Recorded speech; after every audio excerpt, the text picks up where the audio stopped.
Hoje estamos na 5ª edição do Joia Brasileira. Para quem está vindo pela primeira vez, o Joia Brasileira é um projeto de encontros com joalheiros, com personalidades que fazem a joalheria brasileira. A gente está fazendo já, essa é a 5ª edição, né? Tivemos a Miriam Mamber, os Drison, Aravartanian, Salvador Francisco Neto. E a ideia é estar registrando e fomentando a joalheria do Brasil, que é muito pouco conhecida, muito pouco desvelada, né? É um projeto realizado pela Unibis Cultural e a Agência Lápis de Ponta, em apoio à joalheria no Brasil, que vem fazendo esse trabalho já desde 2011. Então, hoje eu vou ter o prazer de convidar o Cécio Mata, o grande joalheiro que, desde 79, final dos anos 70, faz parte de uma família de joalheiros, de 3 irmãos joalheiros, que tiveram desenvolvimento próprio. O Cécio tem um trabalho tão específico e tão especial que ele não se contentou em ficar na joalheria. O tamanho da joia ficou pequeno, ele cresceu para a escultura, ele foi para mobiliário, mas nunca deixou de ser joalheiro. Tem uma pesquisa muito rica em materiais, uma diversidade de apresentação que vocês vão poder ver hoje aqui, e com total assim, reconhecimento, com mais de 30 exposições aqui no Brasil e fora. Então, a gente vai poder conhecer um pouquinho desse trabalho. Bem-vindo, Cécio.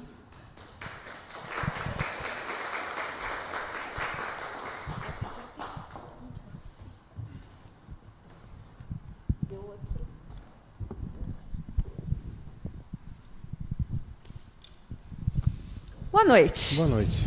Boa noite a todos. Conta para a nossa plateia como que é essa história de nascer numa família de joalheiros, sendo que seus pais não são joalheiros.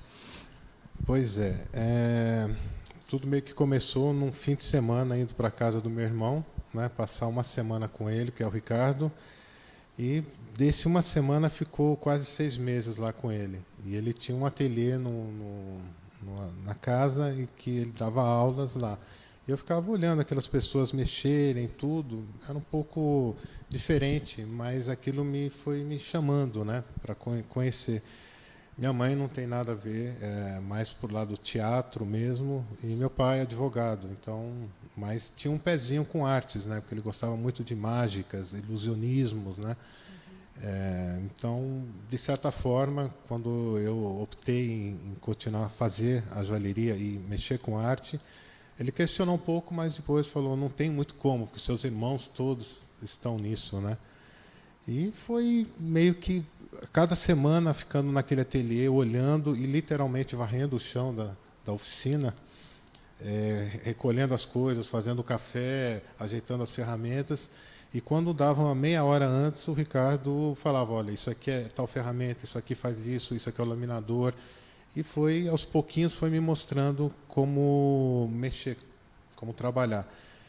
Nem isso foi uma coisa técnica, né? Mas o que aprimorou mais ainda eram as conversas que eles tinham com os amigos, que eram pessoas que ficavam lá conversando com ele, Bobi Stepanenko, Caio Mourão, dentre outros ali, e eu ficava escutando aquelas informações sobre textura, sobre movimento, sobre arte, né? E aquilo me entrou mais do que a própria técnica de laminar um metal.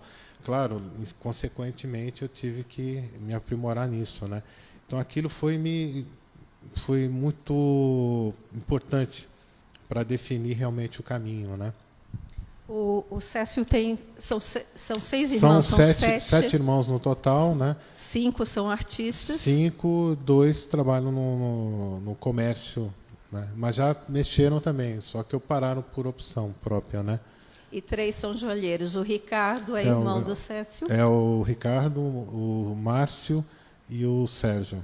Sim. Né? Aí tem o Sidney, depois tem aí apareceu um outro irmão, meio que apareceu assim, que é o William, né? Que é um pintor que, por coincidência, trabalha com arte também, né? E essas pessoas todas se juntaram, eram todos artistas que começaram a trabalhar juntos, é isso? Sim, sim, eles já trabalhavam, né? O Ricardo já trabalhava junto com o Márcio, com o Bobi, o Caio, dentre outros, e eles foram fazendo inovações na época, né? De trabalho. Esse é o Ricardo, que teve uma exposição na Tecnogold, que foi os pioneiros, me parece. E ele recebeu um troféu, o Márcio também recebeu, mas eu recebi pelo Márcio porque ele já não está mais aqui. Então, meu grande irmão, Ricardo, que acabou me passando muita informação técnica e pessoal, né? E ver a arte como uma outra forma do que é vista. E aí, como foi esse começo de... Não está indo... Então, aqui era a mesa do ateliê, né? Muita saudade disso, porque ficavam 8 pessoas ao redor, todo mundo interagindo, né? Que não ficava aquela coisa de lateral. E eu poderia até me arriscar alguns nomes, mas aí foi a segunda exposição nesse lugar, né? Que era todo mundo sentado, trabalhando, além só de fazer a parte técnica, tinha as conversas, né? Falando sobre as formas, né? Uma coisa voltada mais para tirar não, mas que o aluno transmitisse mais o que ele está sentindo para a peça, para não ser uma coisa muito própria dele, né? Uma coisa mais pessoal e menos coisa mais técnica, pessoal, né? como uma coisa expressão mais pessoal, mesmo. uma forma de expressão maior, né? E as ferramentas? As ferramentas ficavam meio que todas espalhadas, meio que todo mundo usava as ferramentas, as cadeirinhas de palha, né? Coraçãozinho atrás ali. E esse é o anúncio de uma das exposições. De uma das né? exposições que foi na Mônica Figueiras de Almeida, foi a segunda. Tem uma anterior, que foi a primeira exposição, que foi em 1978, se eu não estiver enganado. O Marco tem uma memória muito boa. Foi em 1978, essa me parece em 1979, né? Que foi a minha primeira exposição que eu fiz. Acho que botei 11 ou 12 peças e acho que 12 peças foram vendidas, mas a minha primeira peça mesmo está com o Marco, que comprou a primeira peça minha. Sério? Ele tem a primeira peça adquirida, né? Que prazer, né? Não, além de estar com ele, é um guardião, como falava Salvador, né? É um guardião da peça. Você está guardando bem? No cofre.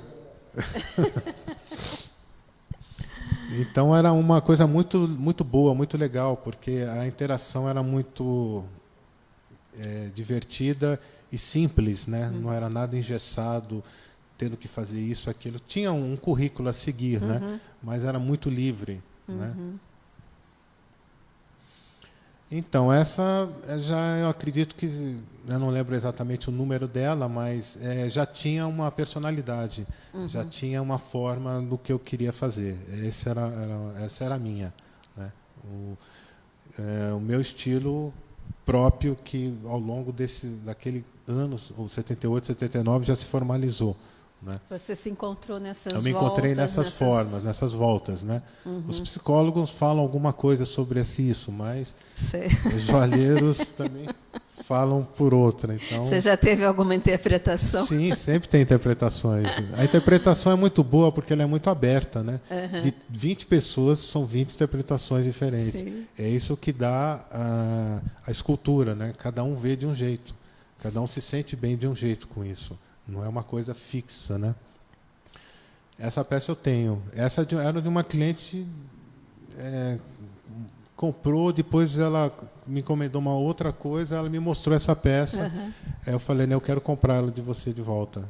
Aí eu fiz uma nova, totalmente diferente, e fui adquirindo, eu devo ter umas 15 peças guardadas, né? Você pegou a cria de volta. Né? Peguei de volta.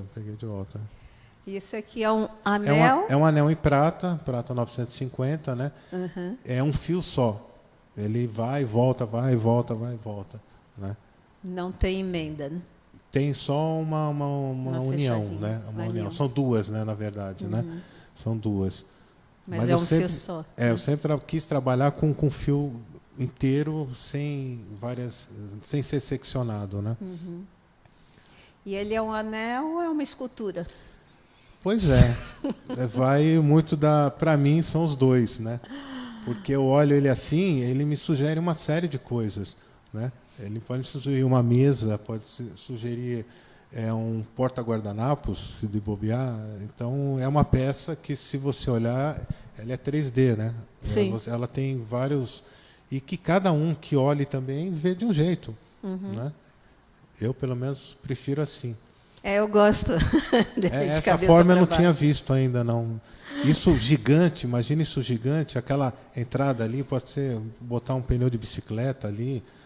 Então, seria interessante essas peças espalhadas pela cidade, ou de outras pessoas, que claro, mas ficaria mais ilustrativo. A forma se desdobra, né? Ela vai sim. apresentando outros movimentos, né? Outras interpretações. Exato. Então, aqui são algumas exposições, depois daquele tempo de ateliê, que durou em torno de 3 anos, mais ou menos, naquela casa. Aí, o Ricardo, junto com a Denise e o Marco do Ailib, montaram a Escola Nova. Né? E, a partir da Escola Nova, se abriu muitas exposições. Né? Essas exposições foram para vários lugares. Né? E, dentre elas, algumas aqui. Essa foi na Vila Riso, né? Rio de Janeiro, Rio de Janeiro, um lugar fantástico lá, muito bonito. Aquela dos pintores, né? Todos os pintores fizeram telas, ou já tinham as telas propriamente, e cada joalheiro interpretou como uma joia. Né? É interessante esse é o cartaz da exposição no Museu da Casa Brasileira. Sim. E o Salvador falou que tem alguma coisa errada, e realmente tem alguma coisa errada, porque os nomes dos pintores estão maiores do que os nomes dos joalheiros. E a exposição é das joias e não das pinturas. Aí... Pois é. O teu está pequenininho ali, né? Eu não enxergo, mas está lá. Está lá. Eu não lembro nem de qual a peça que foi feita. Você nem recorda, o artista? Marco? Não, eu não lembro o que eu fiz. Tomiotaki, isso sim, exatamente. E você não lembra nem? Eu não lembro exatamente. Eu tenho devo ter algum arquivo guardado que eu não achei, né? Que a gente não tinha essa coisa de ficar tirando foto e registrando muita coisa, né? Essa da arte escultura também. Aqui você já estava fazendo escultura? Eu já estava brincando, já estava achando que a joia estava um pouco pequena para mim, né? Eu precisava de volumes maiores, né? De volumes maiores, por causa quando você está criando, aí é aquele processo criativo. O processo criativo é muito individual de cada um. Cada um vê e sente de um jeito, né? E atua de um jeito, né? Então, o que de repente para mim para outra pessoa não consegue.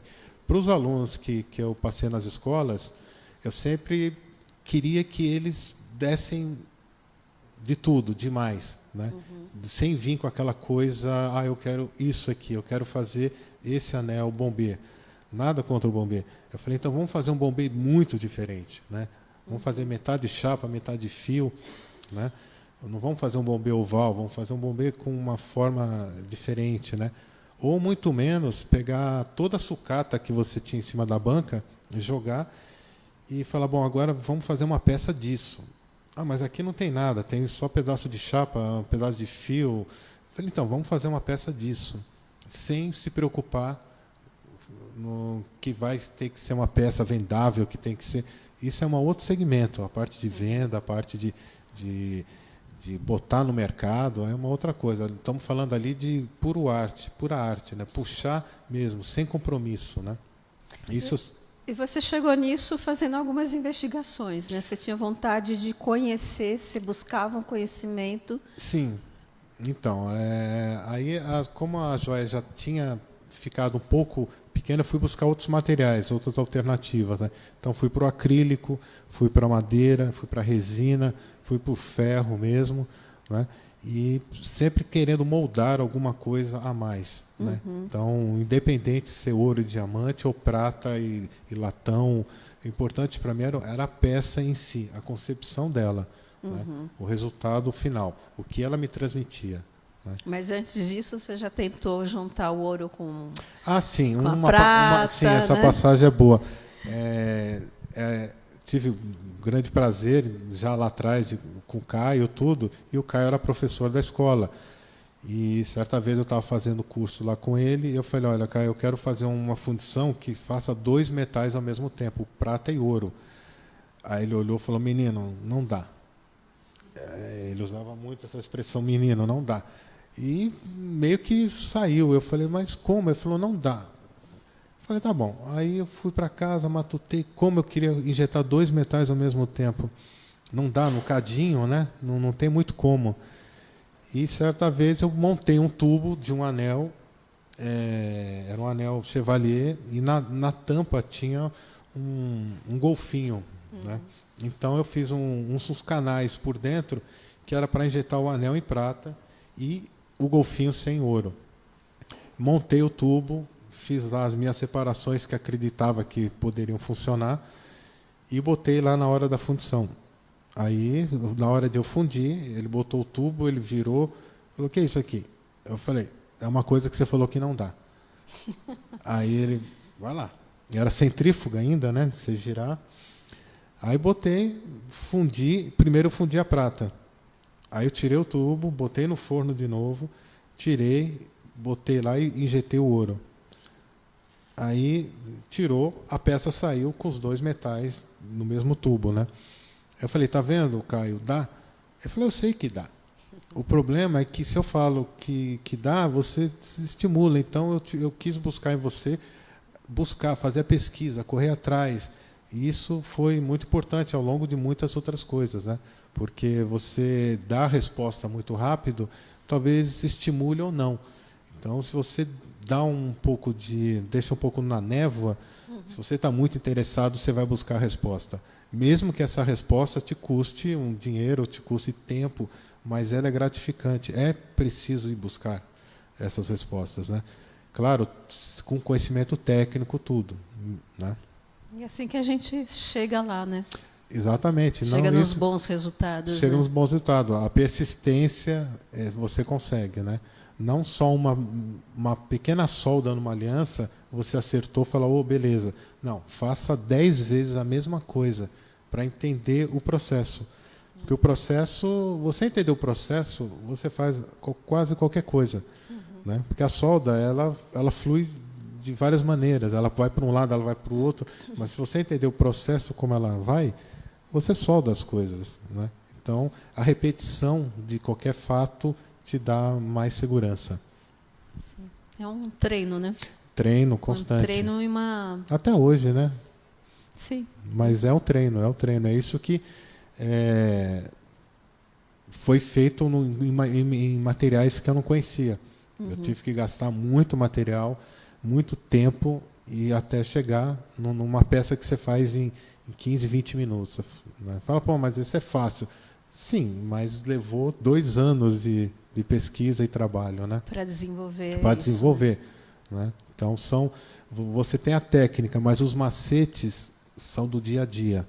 O dia a dia te dá muitos macetes. Você não precisa ter todas as ferramentas importadas do mundo, ter todas as ferramentas. Se você tem um pouco de conhecimento e arriscar, a sua banca mesmo, ela é uma ferramenta. Entre as gavetas tem um vão, ali você dobra muita coisa, dobra a chapa, dobra acrílico, sabe? O pé da banca também. Então, tem que usar tudo que está ao seu redor. Incrível, É assim, né, que eu faço.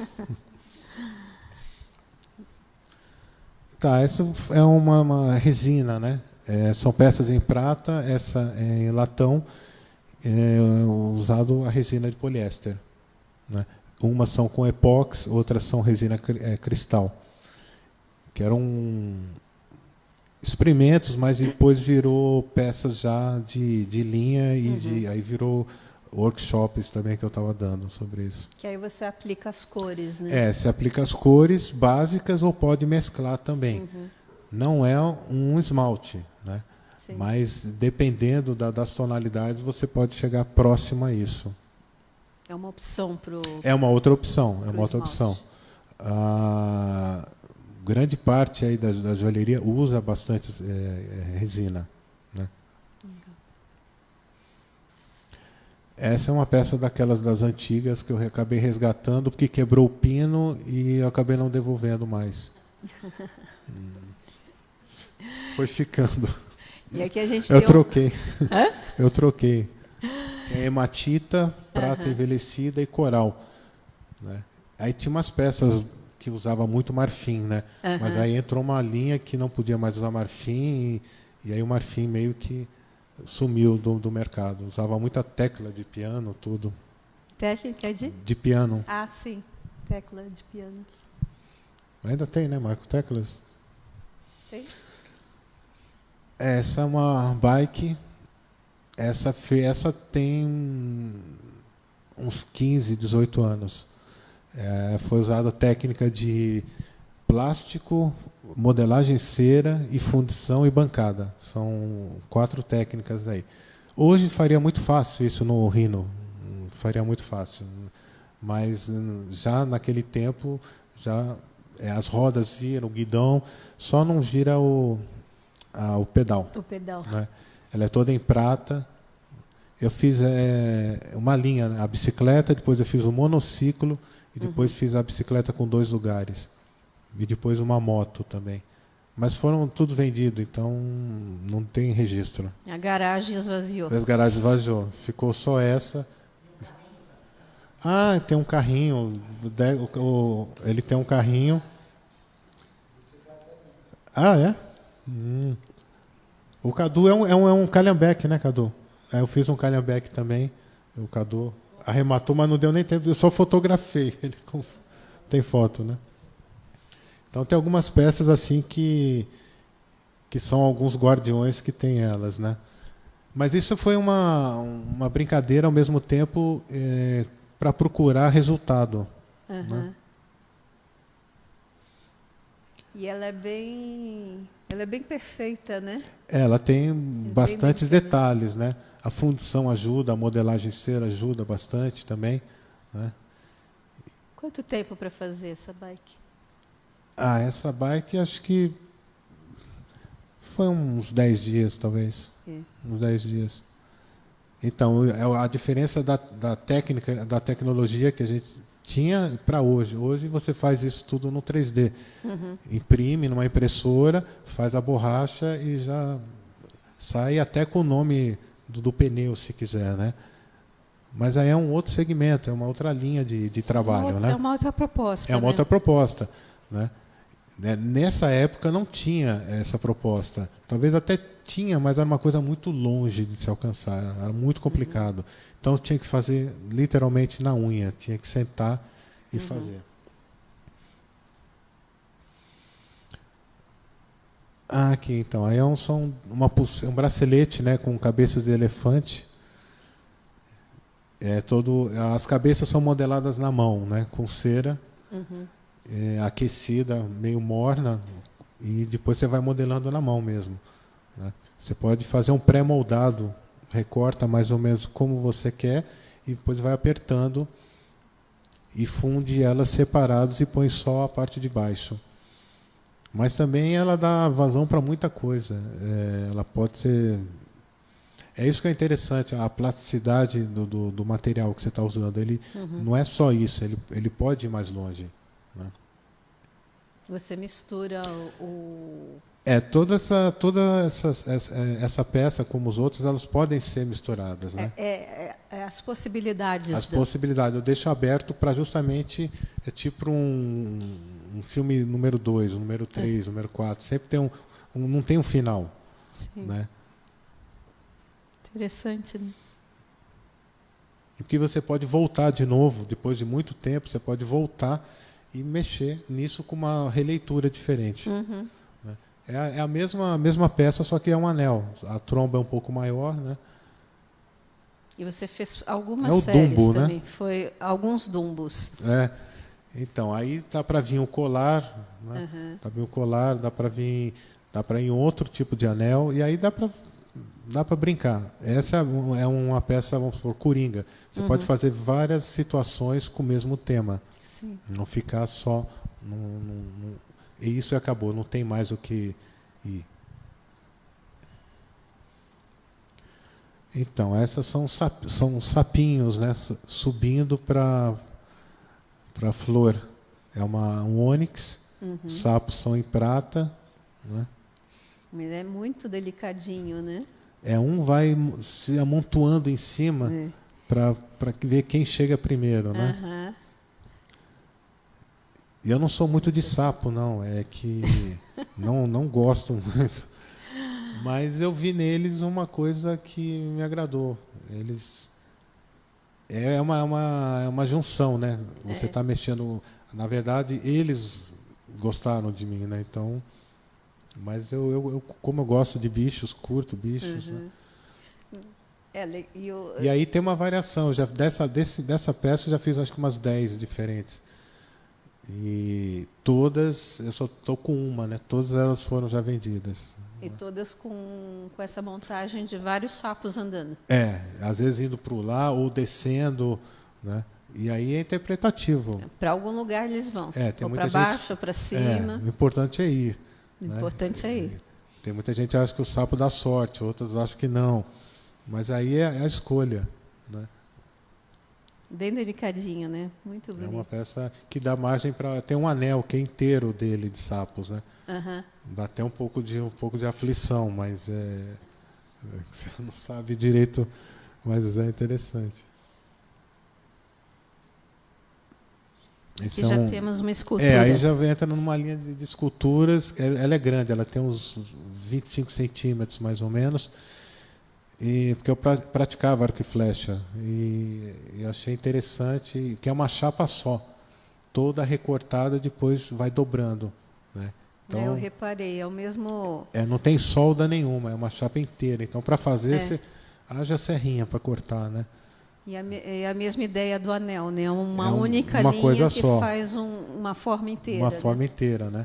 E 3D, né? Meio 3D. Você olha ele todo, ele tem movimento, a perna, né? Tudo. E aí desse tamanho eu fiz vários tamanhos. Fiz em ouro, fiz em prata, né? Então...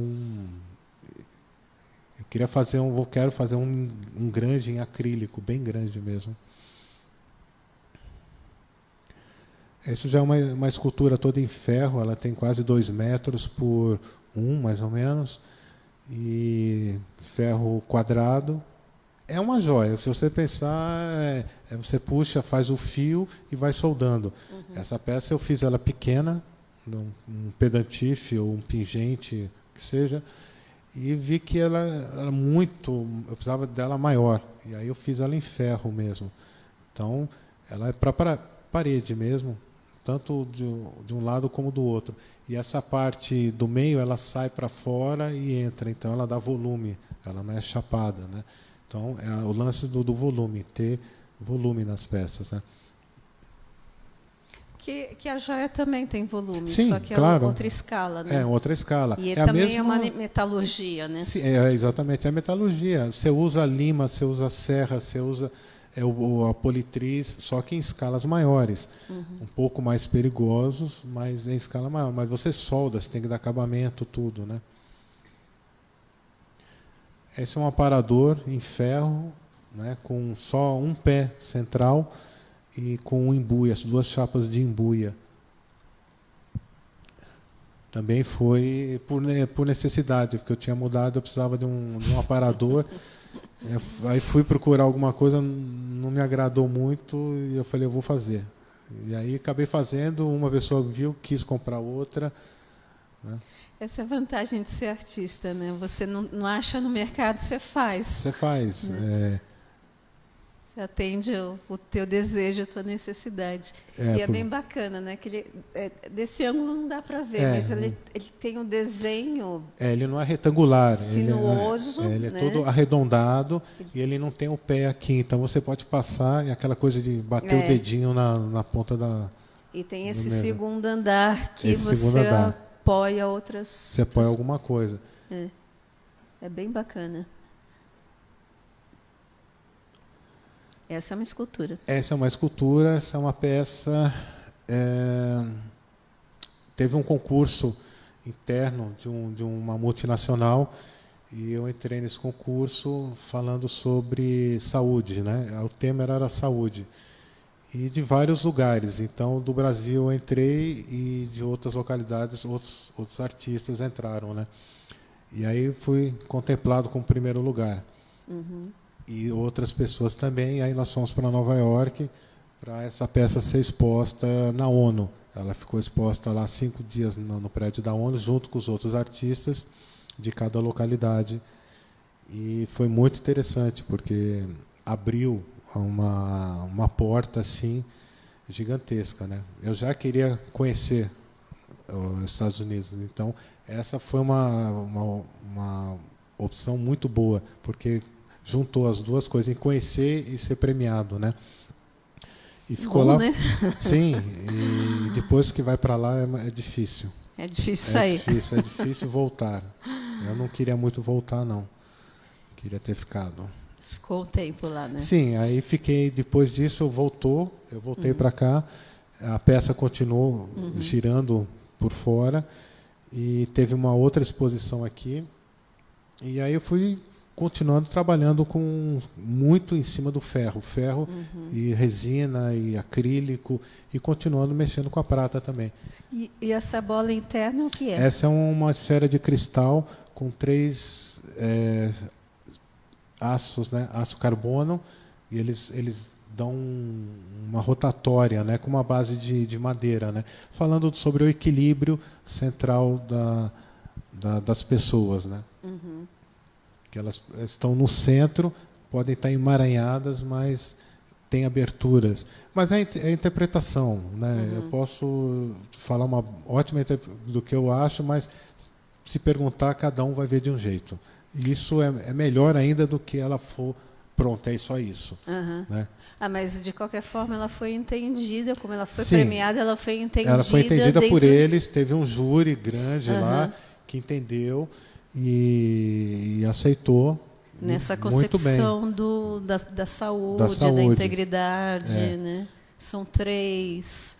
São 3 elementos. 3 né? elementos. E esse aí ele está solto, mas também interpretativo, né? Porque se ele tivesse unido, ele representa uma coisa. Se ele tivesse solto. E foi muito bom, porque as outras peças também eram muito interessantes. Tinha instalações com areia, tinha muito vidro, muito aço. E eles representaram... O pessoal de Portugal também foi muito bom. Né? E aí você vai trocando experiências, Trocando né? experiências, vão trocando figurinhas, informações, né? Acho que a gente tem mais... Isso é uma coisa, uma brincadeira com ferro. Você acaba saindo um pouco fazendo um relógio. Um relógio usando ferro. A máquina é tradicional, né, de relógio, mais uma brincadeira para sair do convencional, porque eu acabava fazendo coisas convencionais, porque tal era a linha de pedidos, né? Eu quero uma mesa, eu quero um armário, uma cadeira. Então, aí para eu distrair um pouco, eu fazia uma coisa completamente diferente. E aí ficava com a tua cara, né? Ia ficando com os negócios das ondas, né? As ondas... Com o desenho que você com desenho, gosta, né? É um pouco mais complicado você dobrar um vergalhão como da prata, né? Mas você consegue dar leveza também nisso. Bacana. Isso é interessante, né? Você pegar um material pesado e deixá-lo leve, né? existe uma força física, mecânica nisso, né? É importante você dobrar uma prata ou um ouro, dobrar um ferro, exige um pouco mais, inclusive, de segurança também. Mas o legal é dar leveza, mesmo ele sendo maciço, porque é tudo maciço, né? Ele dá a sensação de leveza. Né? Ele é... E solto também, né?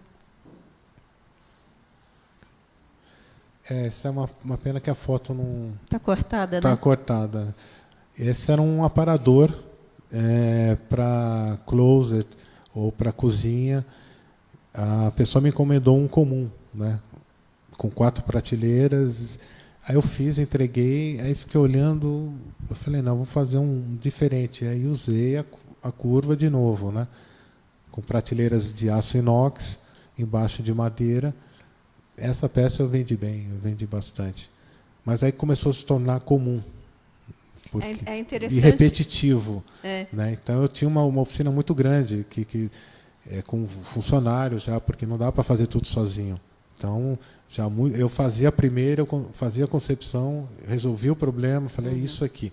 Agora vocês cortam, que eu vou pensar em outra. Porque para eu desenvolver, pensar e ir lá cortar tudo, existia um gap aí grande. Então, eu queria criar, eu preciso criar. Mas aí você criou, né? Sim. Era sempre reto, você colocou ondulação. Eu botei ondulação e aí... E aí ficou comum. Depois ficou comum. Não era comum, aí ficou comum. Porque, nossa, as pessoas gostaram, então comecem a repetir. A própria cliente, eu mostrei para ela, falei, eu fiz uma outra versão, só para você ver. Falou, não, eu quero essa.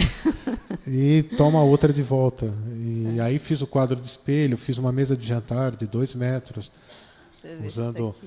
Aí, essa já é uma escultura livre, que naquele momento que você não está fazendo a cadeira, tudo, eu falei, vou fazer uma coisa que eu estou afim.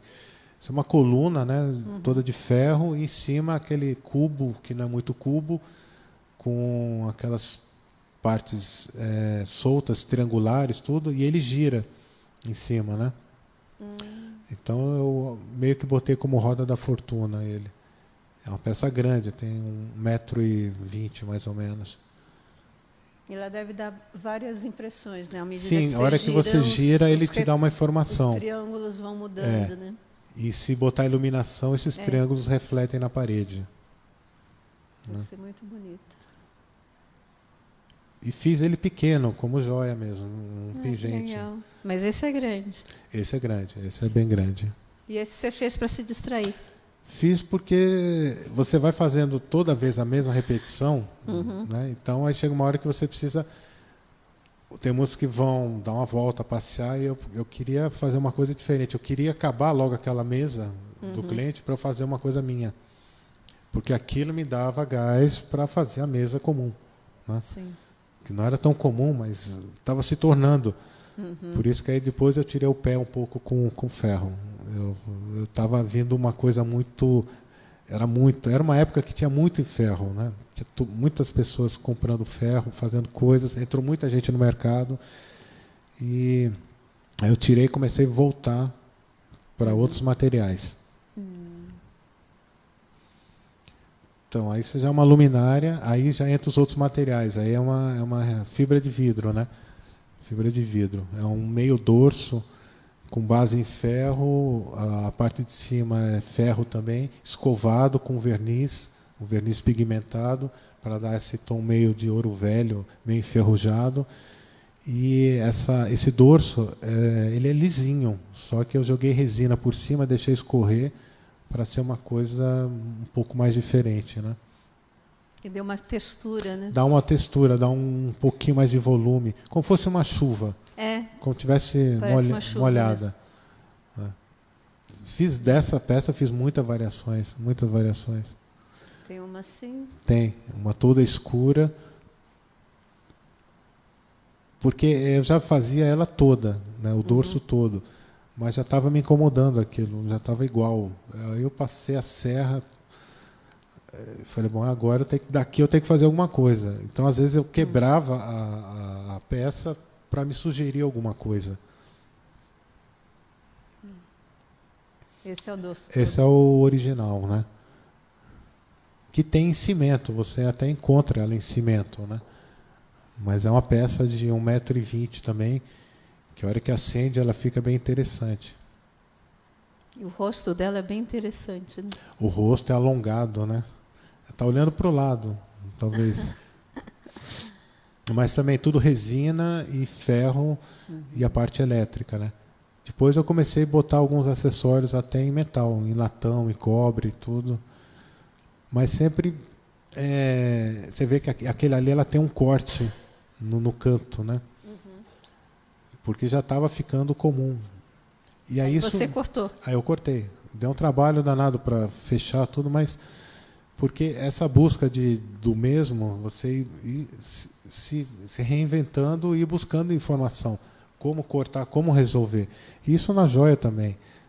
Você pode, aquela coisa que está pronta, você sabe já fazer, não te dá trabalho. Agora, quando você ousa a fazer uma coisa um pouco mais diferente, que foge um pouco do conhecimento até técnico, vale a pena tentar, que o resultado vai ser bom. E você teve pessoas que falaram que estava faltando um pedaço? Tal como é feito? Sempre tem, mas esse é o legal. Mas é assim? É assim. É assim. A cor não agrada, eu pinto de outra cor. Mas isso é em qualquer coisa. Sim. Qualquer coisa, a pessoa, mas é só isso. Mas é porque você tem que ver sempre o todo, né? Não só focar é tipo aquela coisa de chuva, mas essas bolinhas aqui. Isso é da peça. Né? Pode não gostar, tudo bem. Isso também na joia, também é a mesma coisa. Então, são muito similares os trabalhos, né? Escultura e joalheria. Né? Marcenaria também entra nisso. Essa já é uma marcenaria, né? É um revisteiro. É um revisteiro para ficar do canto da mesa, do canto do sofá. Né? Ela girava, esse vidro girava, né? Todo em aço, com madeira. Dessa eu fiz também muitas variações. Bem legal, né? Bonito e útil. Essa mesa que você estava falando. É o cliente. Ele pedia, vamos fazer. Uma namoradeira, um castiçal, tudo. Mas mesmo uma peça, uma namoradeira, dava um toque um pouco diferente. Né? Sempre dava uma coisa diferente. Ou puxava o pé mais para o lado, ou torcia mais para o outro. Né? Eles não são simétricos, um é mais... os castiçais também eram sempre uma coisa... Menorá, eu fiz muito menorá, de ferro gigantes, sabe? E sempre usando cores diferentes, tudo. Porque vinha a encomenda, então veio a encomenda, vamos fazer. Então, a partir daquela encomenda, é o que a pessoa pediu. Fora isso... Os menorás grandes ou de porta? Não, grandes. Gigantes, quase 1,80 m de ponta a ponta. Deve ter ficado bem bonito. Ficaram pesadíssimos. Pesadíssimos.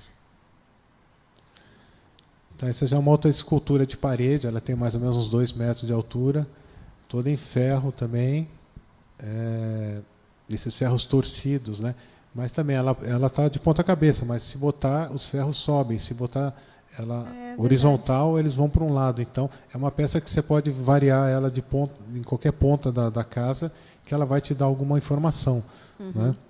Essa peça também foi feita em metal, em prata, e aí eu aumentei, eu precisava aumentar. E aí alguns clientes gostaram e começaram a pedir uma peça parecida como essa, saindo do chão e indo até o teto, como fosse uma árvore, né? Bonito, né? E aqui... Aqui foi uma exposição em Milão, né, que foi do Brasil Seleção de Ouro. Foi uma exposição na Tecnogold, também pelo California 120. E foi nessa exposição, a Apex gostou da exposição, quis levar para Milão, e fomos todos nós, né? O Cadu, inclusive, foi, né? O Cadu estava lá. Então, foi uma exposição muito interessante, que foi temas relacionados ao futebol, que era a Copa do Mundo na época, né? Então, cada um representou de uma maneira. o que achava sobre isso. E é uma pena que a foto é pequenininha. É um anel bem grande, pesado, todo maciço, chamava Bola na Rede, bem sugestivo até. Nome em peça é muito complicado você dar, sabe? E a bola é de quê? A bola é maciça, feita em fundição. Isso deu um trabalho para fazer a bola, os gomos, né? Porque então hoje isso no 3D, meia hora está resolvido, mas não tinha, então. Mas é prata? É todo em prata. Todo em prata. E os elos são como se fossem os gomos da rede. Então você põe no dedo, ele balança, como se fosse a bola estivesse entrando, né? Muito legal, né? Foi uma exposição muito boa, aí levamos, cada um levou mais peças, né? Levou mais peças, foi uma representação muito boa lá.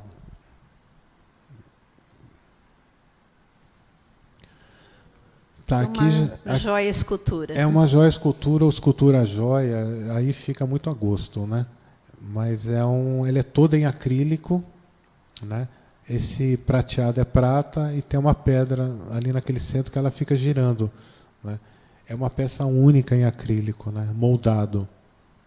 Então é um trabalho legal com acrílico, porque ele te dá muitas possibilidades de forma, de movimento, né? E você pode agregar o ouro, a prata, o diamante, que ele continua sendo joia. Isso no meu entendimento, né? Então, uma peça que veste, não é uma peça teria que ser feita para a pessoa. Dá para deixar uma margem de erro aí, né? Mas ela veste muito bem. Anel Ventania é uma chapa só, cortada em uma única solda embaixo, né? Então ele dá uma forma muito interessante, um brilho. Ele é virado assim. Ele é um disco, mas um disco com corte central e depois é dobrado em um ponto de solda no final. Também já tem algumas versões em andamento, né? Veste muito bem também. Pois é, essa peça foi complicada. São aborígenes. Foram 3, 4, 5, 6, acho que foram 15. Foi uma encomenda muito. Falei, eu quero exatamente isso. E esse anel demorou para fazer porque ele não saía. A primeira cara eu esculpi na cera, mas nunca estava exatamente como ela queria. Ela queria a boca, o que mais complicou foi a boca, porque eu deixava a boca fechada, falando, eu quero a boca entreaberta. Eu deixava, não, está muito aberta.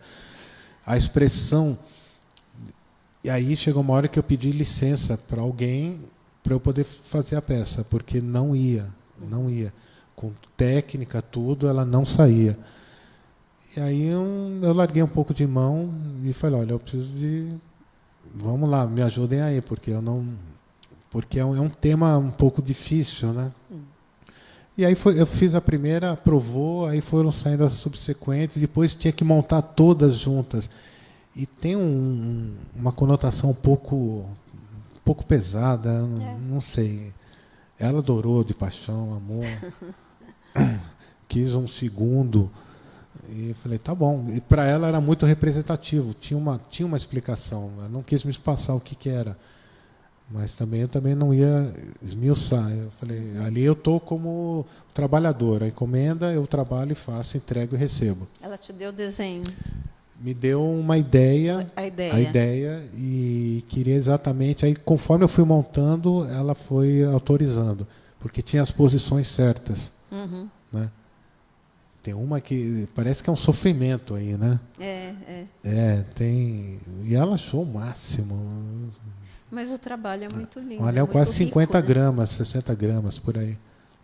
Não, o trabalho ficou interessante, muito interessante. Tá, aí é um anel... Totalmente diferente. Totalmente diferente. Aí é o que eu curto de fazer. Então, ele é todo arredondado, é todo em acrílico e tem uns que tem uma madeira também. Eu fiz muitas séries desses anéis, né?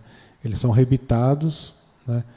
E aí tem uns que são com madeira, outros são com prata, outros são com cobre, tem com ouro. Então é um anel meio verão, você pode usar e é colorido. Super leve também. Que ele sobrepõe, né? E essa outra parte aqui ele cai no dedo, né? Mas tem muita forma que eu desenvolvi e tudo cortado na mão, né? Você corta na mão. Que pode usar o laser também. Você pode botar uma chapa de acrílico, corta tudo no laser e depois monta. Mas aí já é linha de produção, né?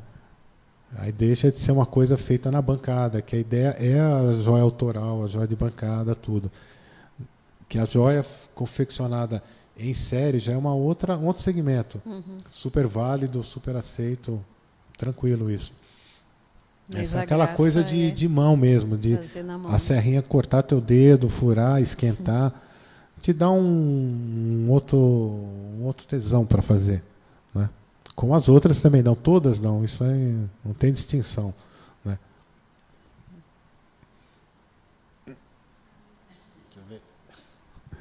Deixa eu ver. Esse aí, esse aqui. Ó, ele está ao vivo aqui. É uma consumidora muito móveis de ferro, joias. Então é uma peça que eu fiz a primeira e acho que depois mais umas 3 dela, né? Então foi saindo meio que conforme também a vontade, né? Saudade dele. Guardião, outra guardiã.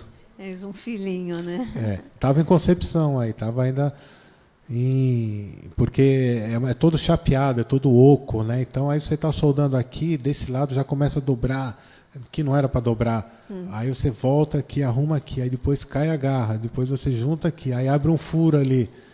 E aí sabe lá, né? Aí tem hora que você larga, fala, fica aí. Só vou te mexer daqui 2 dias. Né? Porque aí você vai fazer outra coisa, tal, limpa. A hora que você senta, ele sai. Limpa a cabeça, né? Porque a ansiedade também atrapalha um pouco. Né? Porque quando você a peça já está formada na cabeça. Então você só precisa lapidar em volta para ela aparecer. Como grandes escultores são. Ele tem aqueles blocos de concreto ou de cerâmicos. Eles vão quebrando em volta e sai a escultura que está lá dentro, né? Então, eu acredito assim, a joia também você faz. Ela já está na tua cabeça, você só vai dobrando e soldando. É uma coisa mecânica.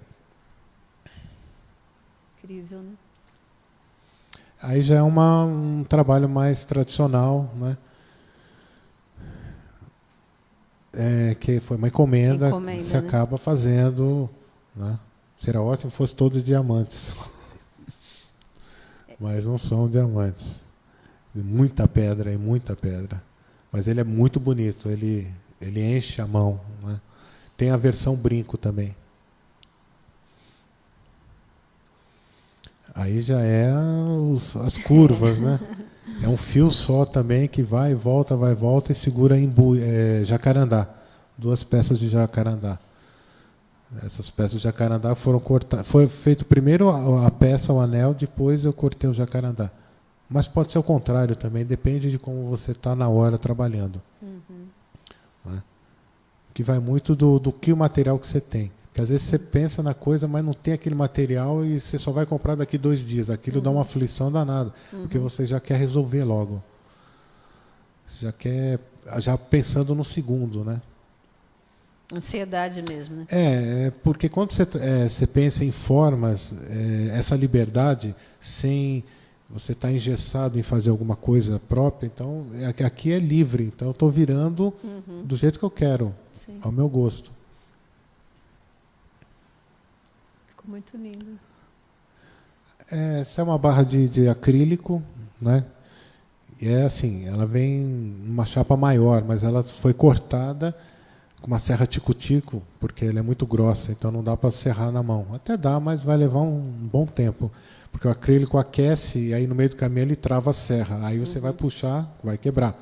Então você corta com uma tico-tico e daí é que vai ser moldado uma pulseira, um colar, um anel, que seja, com fogo. Você molda o acrílico aquecendo. Né? Pode aquecer com água quente, pode aquecer ele com um soprador térmico, ou pode ser com fogo. Com fogo é mais rápido, mas tem que ter aquele... Ficar olhando o leite ferver. Porque se passar, já era. Então, tem que ser muito jeito para virar com fogo. Esse foi com fogo? Todos com fogo. Todos com fogo. Esse é um colar... Tem uma outra foto bem legal dele. Ali é uma esfera de lápis lazuli e ela fica girando ali. Entre a prata e o acrílico. Então, o acrílico é uma bolsa que está segurando ele, né? Ele é todo articulado, ele mexe para todos os lados. Né? Nossa, vai ser bem legal. Lá em cima ele mexe também, ele mexe aqui, ele mexe em todos os lados. Né? Essa peça eu estava finalizando, entrou uma amiga, cliente, olhou, falou, é meu. Eu falei, mas... Não, ficou na hora. Não deu tempo de fotografar com ela no coisa. Essa parte de cima do acrílico, ela é diferente da do meio? Então, o acrílico, dependendo... Porque isso move, é isso? Ele move e move de lado. Ele tem vários movimentos. Agora, o acrílico, dependendo da espessura dele, ele muda um pouco de cor. Ele dá tonalidades diferentes, né? Porque aqui é mais espesso, lá em cima vai começando a afinar. E aí, na hora do polimento, ele é translúcido, mas dependendo da forma que você gira, ele dá uma cor, ele dá uma fruta-cor. Tá? Ele aí é todo moldado no fogo, mas com muita lima, muita lixa e muito polimento, como fosse a prata. Tá. Você lima, lixa e dá polimento como fosse a prata. Então... Esse é um outro, já é um acrílico todo torcido, enrolando num tubo de titânio com uma ametista embaixo e prata, né? E esse para enrolar foi um pouco complicado, porque você tem que enrolar, ele é muito quente e as pontas dos dedos queimam, né? Então, mas foi válido, porque eu queria exatamente essa forma, né? Aí a peça de perto parece que é vidro, mas é acrílico, né? Mas é joia? É joia. Então é complicado, né? O que é joia para você? Pois é, se perguntar para 10, cada um... Joia é toda a manifestação que você põe com técnica, com conhecimento, com materiais, com acabamento. É toda uma fusão de várias coisas, se torna uma joia, como uma escultura se torna joia, a joia vira escultura. Né? Eu não me baseio só no ouro e no diamante. São ótimos, são maravilhosos, mas eu junto o ouro e o diamante com outros materiais.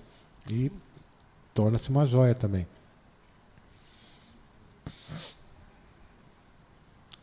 Essa é uma... Também não durou nada.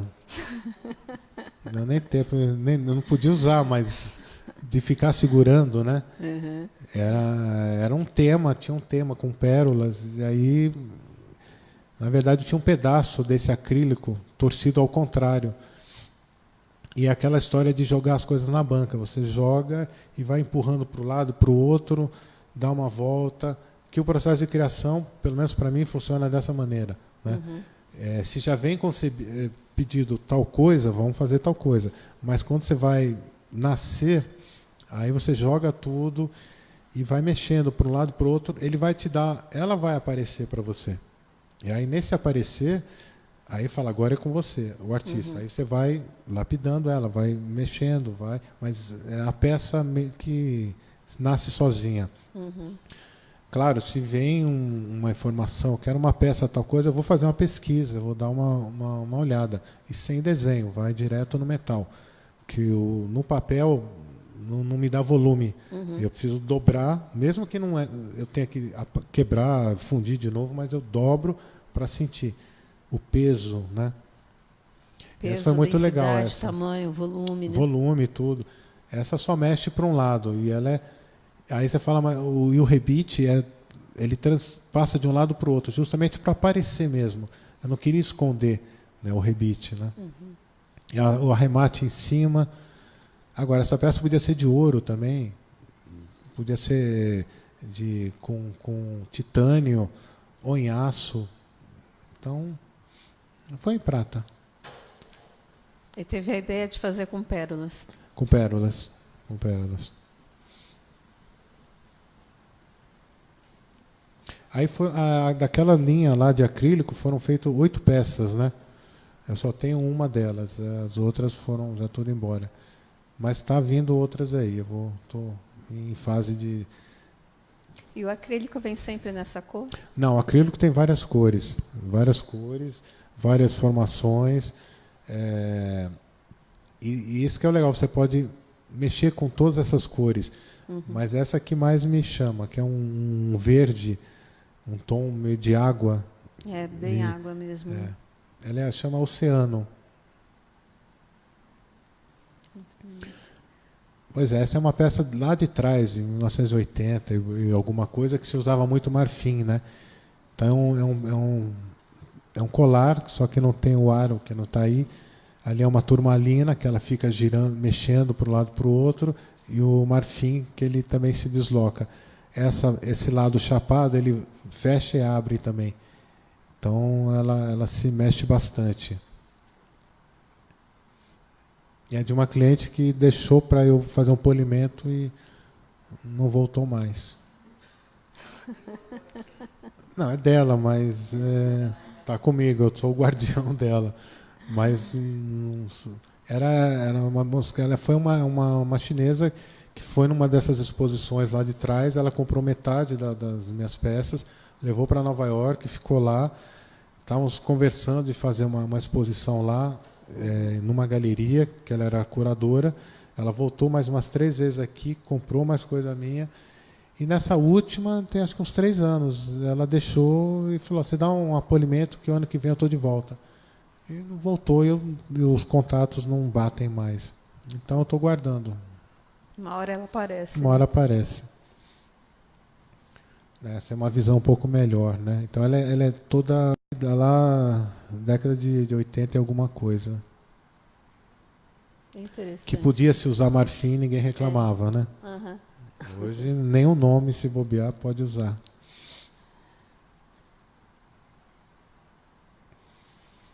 Então, aí é uma peça de computador, que é um processador, né? E meu computador quebrou e eu tinha que arrumar, o técnico veio, arrumou, falou, esse aqui é o processador que quebrou, estou indo levar embora. Eu falei, deixa aqui, larguei em cima da bancada, estou fazendo, e esses pininhos são banhos de ouro, né? Aí eu botei em cima e botei umas pedras lá em cima para não ficarem caindo lá na banca, e aquilo ficou me olhando, e eu olhando para ele, eu falei, alguma coisa eu vou fazer com você, porque o material, aquela placa dourada é banho de ouro mesmo, né? Porque a condução é melhor para os computadores, né? Aí eu enfiei a ametista nessas garrinhas de ouro e ela encaixou e moldou, travou. Falei, pô, já está cravado, né? Aí botei as 4, fiz a armação em volta, botei um vidro na frente, que tem um vidro, atrás também, e fiz aquela corrente, né? E virou essa peça. Essa peça foi também lá para Milão também, foi para Berlim e foi para outro lugar, não sei. E fiz umas 4 dessas, né? Quer dizer, ela nasceu na tua frente. Nasceu, né? Ali, quer dizer, sem muito propósito. Mas então, é esse processo de criação livre, de você se contemplar com o que tem e daquilo ali o limão fazer uma limonada, vamos supor assim, né? Porque o básico da encomenda tradicional, tudo, isso a gente faz, tudo bem, isso já está encaminhado. As pessoas estão fazendo. Agora, quando você se solta, deixa vir o que vier, é uma válvula de escape muito boa. Porque você já sabe que você tem que amanhã sentar, terminar a encomenda de Beltrano, que é com a pedra, vai para o cravador, volta, grava, entrega, põe na caixinha, entregou. Pronto. Esse tipo de trabalho é a parte de criação diferenciada. E que eu sempre tentei buscar nas escolas onde passei, dos alunos, puxar isso. Solta, sabe? Faz aí alguma coisa. Se vai vender, é uma outra coisa. Vamos criar, né? Vamos deixar a mente livre e depois vamos pensar numa peça para venda. Que vende, vende. A peça acha o seu dono. É importante até que a pessoa que compre, não compre só por comprar, usou na festa e joga na gaveta. Não. Que ela curta o que ela tem, aquilo. Né? E seja guardião. O nome guardião foi muito bem colocado pelo Salva.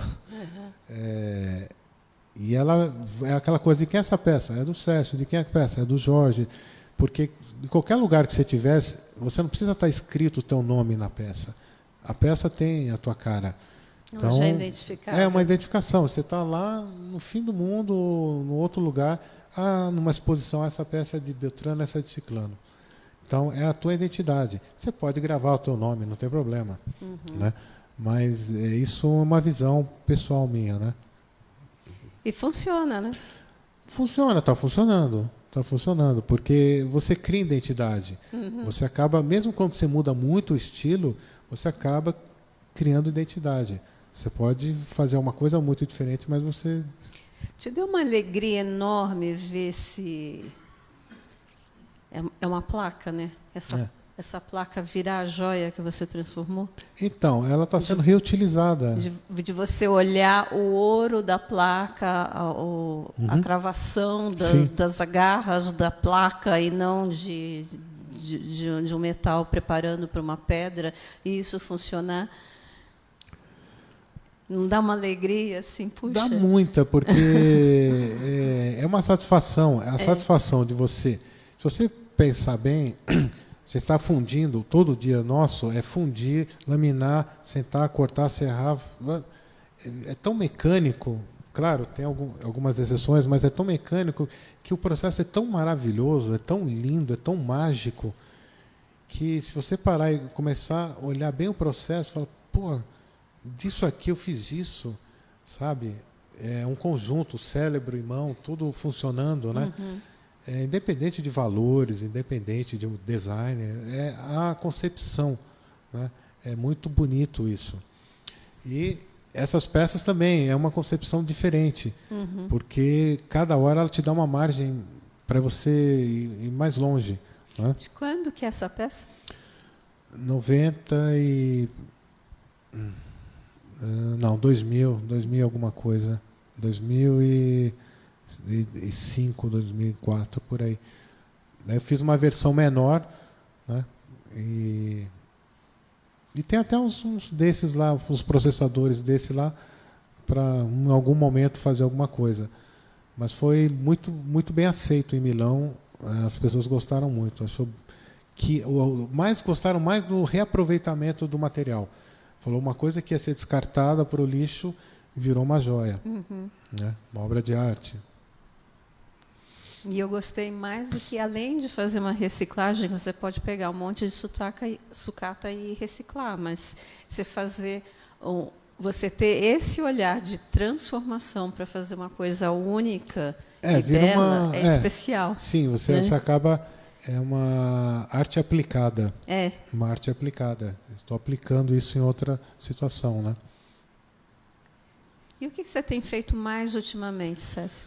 Então, hoje em dia eu tenho meu trabalho, continuo com o meu trabalho pessoal, continuo com o trabalho comercial, né? Aceitando encomendas, e tanto das minhas peças como as peças tradicionais, né? Faço alguns workshops de modelagem em cera, fundição, resina, acrílico, e estou em busca madeira também, não só de cada um, mas juntando todo mundo, né? Mas às vezes a pessoa quer uma coisa mais específica, então vamos fazer um módulo só para mexer com acrílico, um módulo só para mexer com madeira, como cortar, como lixar, como dar polimento, né? E a joalheria básica também, avançada. Então, é uma área que se abrange muitas coisas, né? Na verdade, você foi conhecendo os materiais, tendo curiosidade pelos materiais e trazendo eles para o teu ateliê. Né? Fui buscando... Você foi desenvolvendo as técnicas. E agora você tem vários amigos dentro, né? Você tem a madeira, você tem o acrílico, você tem a resina, você tem um universo maior para trabalhar. Um universo para poder explorar. Porque ainda é explorável, tudo isso é explorável. Porque você deter a dobra do acrílico, ok, mas tem muito ainda que aprender, porque a cada momento ele te dá uma coisa, como o titânio, como o aço, né? Então, cada um tem uma coisa específica. Mas você já vem lá de trás trabalhando com algumas coisas. Talvez, se falasse eu perdi alguma coisa mexendo com outros materiais do que ficar só com os metais nobres, eu não acho que eu não perdi, não. Eu quis uma opção, trabalhar com outros materiais para que eu possa ter o resultado que eu estou querendo. E cada pessoa tem o seu cliente, isso não afeta ninguém. Cada um tem o seu cliente, tem o seu gosto, né? Então, a parte de vendas é uma outra parte, né? Vender, todo mundo precisa vender, e é legal vender, porque circula, né? Circula o dinheiro, circula a peça é vista, o dinheiro que você comprou, você vai comprar mais material, né? Agora, você pode fazer um trabalho de venda, as próprias pessoas já fazem isso, né? Quem adquire a peça já vai se comunicando umas com as outras, né? É o boca a boca. Acaba virando boca a boca. A internet ajuda muito.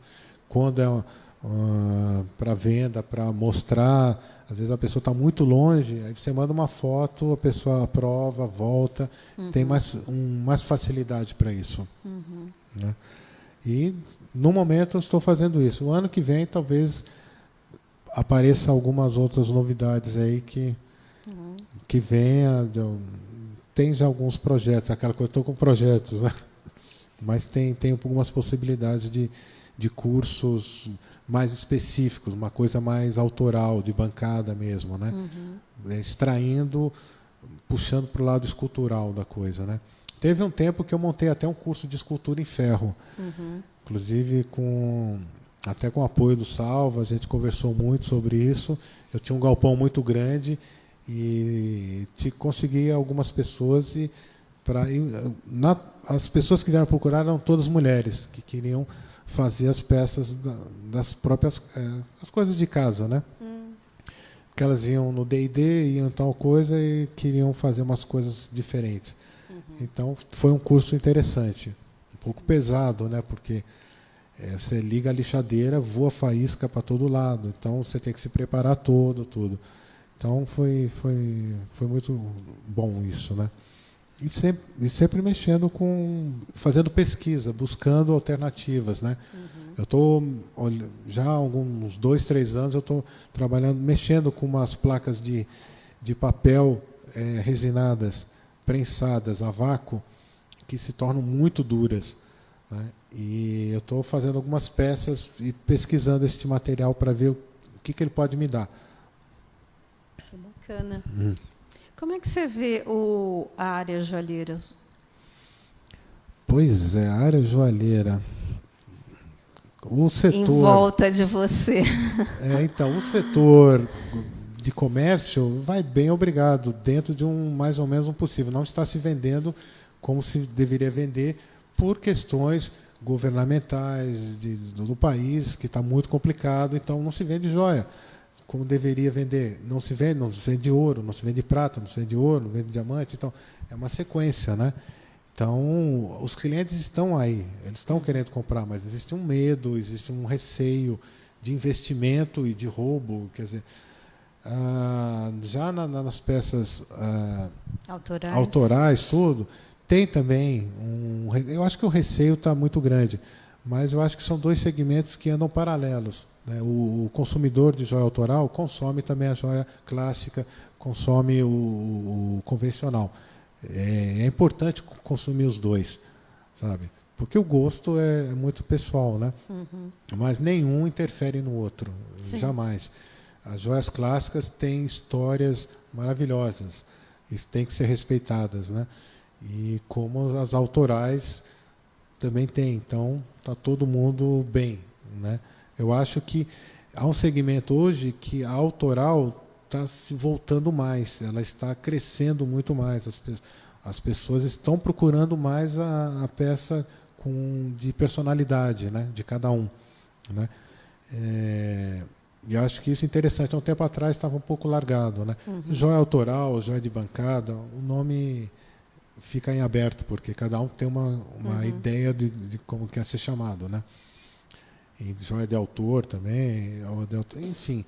Então, acho que está se surgindo mais por esse caminho, né? As clássicas continuam e nunca vão acabar. Elas têm um segmento reto e são maravilhosas de olhar, de ver. Né? As joias lá de trás continuam.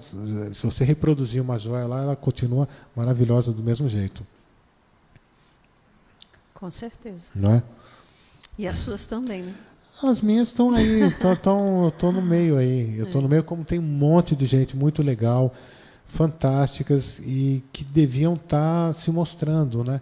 Eu acho que falta, de repente, algumas galerias investirem nessas pessoas, nesses artistas, não só cobrar milhões para expor, sabe? Se você com 20, 30 mil, você expõe uma galeria aí. Mas a galeria vir até você e fala, eu quero ver o seu trabalho lá, vamos ver o que dá para fazer, sabe? Isso seria ótimo. Há muito tempo atrás, não, mas um bom tempo atrás, isso acontecia, sabe? As galerias existiam, lógico, existe o business que tem que ter rolar o dinheiro, não tem como. Mas era uma coisa mais poética de botar tuas peças lá, de fazer pegar o mailing da galeria e expor tudo isso, as pessoas irem ver. Hoje está muito centralizado, né? A Central de Design ela faz esse trabalho, né? Tem lá, acho que 88 artistas lá dentro que estão expondo, cada um com um tema diferente, cada um com uma linguagem diferente, ninguém se interpõe, não existe concorrência, isso não existe. Né? Cada um tem o seu trabalho, cada um tem o seu público. Às vezes um parente meu pode comprar uma peça minha, mas compra uma sua, compra do outro. E ele vai colecionando, ele vai guardando. Né? Então, não existe você é meu concorrente, não tem. E o que as galerias podiam fazer isso, novas galerias ou galerias um pouco mais antigas, né? Porque a tendência da joia autoral, da joia clássica, alguns aí se acham que fazem a tendência, mas a tendência nós fazemos. Né? Então, hoje, se algum material que não é tão nobre, não é tão bem visto, ou de repente aparece numa loja de algum joalheiro X, as pessoas vão achar que aquilo agora é tendência, que tem que todo mundo usar tal coisa, né? E não pode ficar se baseando só nisso, né? Eles têm o trabalho deles e nós temos o nosso, nós temos que mostrar e nós fazemos a nossa tendência. Já é infinita, né? É totalmente infinita. Não acaba nunca. As formas não acabam nunca, né? Quando você parte só para ficar de um estilo, a variação acaba. Não vai ter a pedra para um lado, pedra para o outro, não sei o quê, não tem muito mais o que mexer. Quando você se liberta e vai para uma forma mais orgânica, livre, não tem limite. Então, você pode dar para a pessoa a mesma pedra e ela faz 20 peças diferentes com aquilo. Né? Então, andam juntas. Ninguém interfere com ninguém. Mas a autoral, ou que seja, está surgindo com uma força muito boa. Eu vejo a vontade do público de utilizar uma coisa que seja mais pessoal, que tenha mais tem significado, a sua cara, né? Que se expresse, né? Que expresse por você, né? Quando você recebe de repente uma encomenda e fala, me faz uma joia para mim, se eu conheço a pessoa, eu já vou fazer com a cara dela. Quando não conheço, eu tento fazer uma pesquisa ou a pessoa deixa livre, faz o que você quiser. Não importa se é grande, pesada, pequena. E aí é muito melhor, você trabalha livre. Né? E aí, de alguma forma, agradou ela, né? Mesmo Com você não certeza. conhecendo. Agrada sim, agrada. E só botando um adendo, o 3D, o Rhino, que está super em moda, super forte, ele ajuda muito, realmente, ainda em muitas situações que lá atrás a gente não tinha muita condição de fazer. Então, ele deixa muita coisa pronta. Ele não tem alma, mas ele faz muita coisa. Né? Linha de texturas, dobras, o Rhino apanha para fazer. Mas se vamos trabalhar com uma coisa mais clássica, mais correta, ele te dá todas as caixas no mesmo ângulo, te dá tudo. Isso facilita. A tecnologia veio para facilitar e tem que ser usada. Né? Ela não vai substituir a bancada, o dedo queimado, a serra, não vai substituir. Ela agrega. Então, tudo que agrega é importante. É mais uma ferramenta, né? É mais uma ferramenta, que lá não tinha. Para se cortar, ou vinha lá dos Estados Unidos, ou vinha da Europa. Então, era muito difícil ter ferramenta. Né? Hoje, é muito o livre comércio.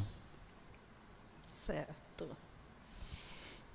Gente, alguém quer fazer alguma pergunta?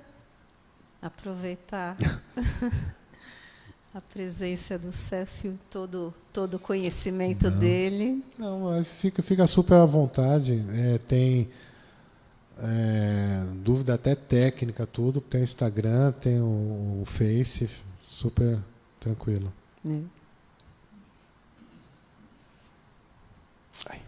É um joalheiro de braços abertos. Sem dúvida. Acho que informação ela tem que ser... Você tem que transmitir a informação, passar. Então, uma coisa é aula, outra coisa é uma informação. Né? Vamos fazer aula, tá bom. Mas informação tem que ser passada. Uma dúvida, com questão, faço questão até. Acrescenta, né? Acrescenta, não tenha dúvida. Né? Tinha uma ex-aluna, veio, todas as vezes, eu estou com dúvida em tal coisa, faz assim, assim, assim. Aí uma vez ela falou, olha, é melhor eu fazer um mês com aula com você, vamos fazer um mês de aula. Eu falei, tá bom, um mês de aula custa X, tal, blá, blá. Aí já entra um comércio que precisa acontecer, né? Porque tudo gira em volta, né? É material, é despesa, não tem como fugir.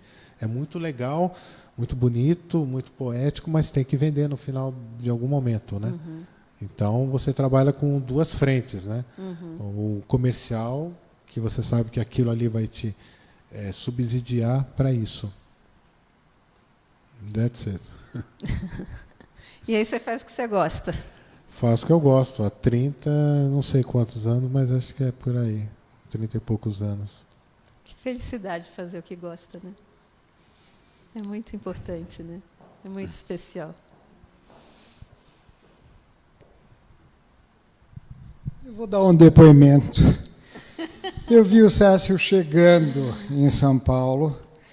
Ele sempre esteve com os grandes artistas, o Bobi, o Caio Mourão, o próprio Ricardo, o irmão dele, o Márcio, que era um gênio da criatividade, da joalheria, da escultura, o Sérgio, o outro irmão dele, e o Cécio realmente foi muito importante na Escola Nova.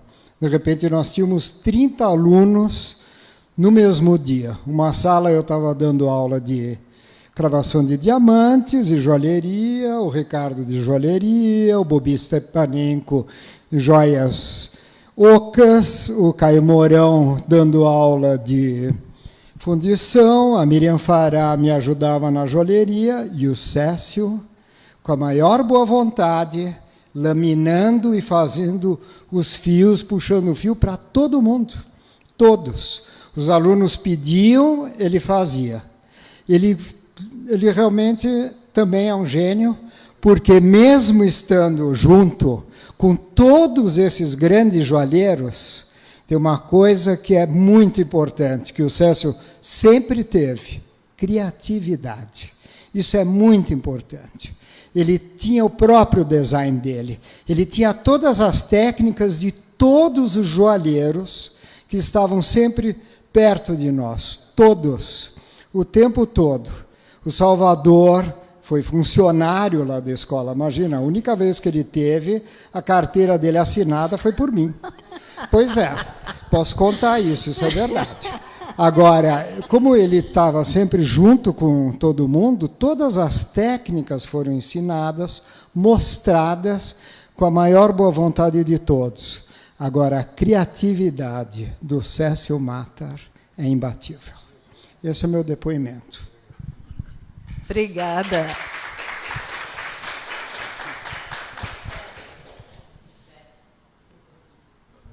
Cadê o volante? Deixa.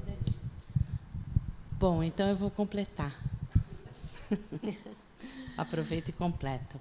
Além de um grande amigo, é um artista assim que eu tenho uma profunda admiração.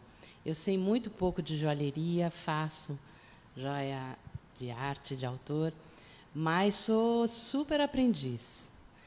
Mas, assim, a criatividade, as técnicas e completando.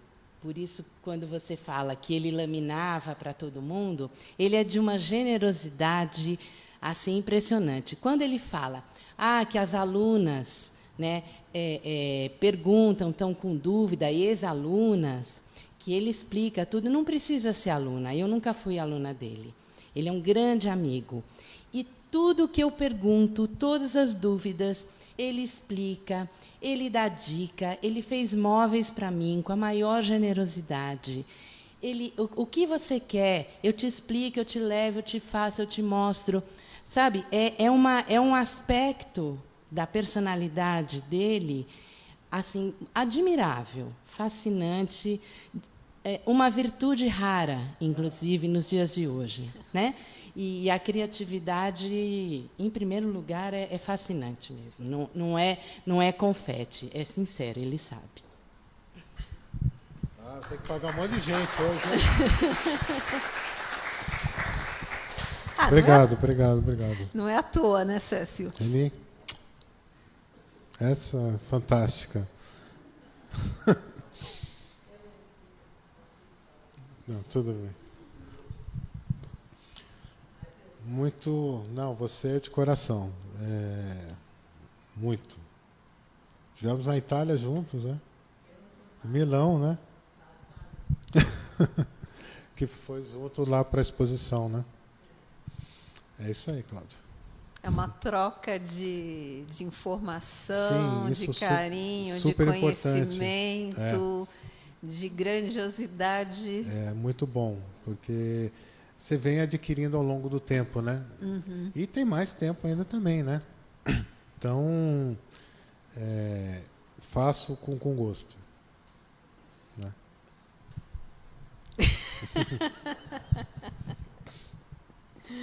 E nem tomei água. Não, daqui a pouco eu tomo. Alguém mais quer o microfone? Não? Gente? Bom, ofereci, né? Marco. Vou contar uma passagem com Cécio Matar. Logo depois que eu e o irmão dele, o Ricardo, inauguramos a Escola Nova, na própria escola, na inauguração, eu conheci uma grande artista chamada Elke Hering. Ela foi uma grande escultora de Santa Catarina, morava em Blumenau, e ela nos convidou para passar 15 dias em Blumenau, dando aula de joalheria. Então, eu fui com o Cécio. Nós tivemos a grande ajuda de ter o Luiz de Lúcia ao nosso lado, a grande fornitura. Compramos todas as ferramentas, levamos até lá pela Varig e fomos para Blumenau. Em Blumenau nós fizemos tanto sucesso juntos na aula de joalheria que nós ministramos juntos, o Cécio e eu como professores, que até hoje os nossos alunos, desde 1983, têm suas próprias oficinas. E eles são gratos ao Cécio e a mim. Esse é um depoimento que eu faço, mais uma historinha do passado, de 83, junto com a grande artista e escultora Elke Hering. Muito bom. Uau. Muita história, né? Só mais um finalzinho. É legal isso, porque muita gente que passou pela escola ou individualmente por nós continuam com seus trabalhos hoje, tem seus ateliês, suas escolas também. Então, os frutos que foram dados, foram feitos, estão até hoje aí. Isso é um bom sinal de um bom trabalho que foi feito e continua sendo feito.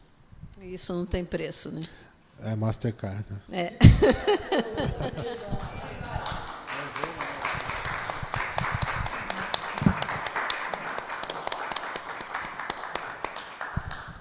Gente, muito obrigada. Foi, assim, uma história maravilhosa. É muito encantador. Eu acho uma oportunidade incrível de vocês estarem aqui, poder falar e ver pessoalmente alguém que trilhou uma jornada toda e criou um monte de coisas, trouxe inspiração, propagou técnicas, propagou ideias, propagou valores, né? Valores de trabalho, de arte, de criação. Então, isso é muito incrível. Isso é muito incrível. Eu espero que vocês tenham gostado. O Cécio já se deixou aberto para algumas consultas. Sem dúvida. Né? Online, pessoalmente. Quando tiverem necessidade. A gente vai continuar no ano que vem, em fevereiro, com outras palestras como essas, outros artistas estarão aqui contando suas histórias, suas técnicas, todas essas coisas maravilhosas que aconteceram. E eu espero que vocês voltem e se encantem cada vez mais com as joias com as joias que são feitas pelos nossos artistas. Muito obrigada.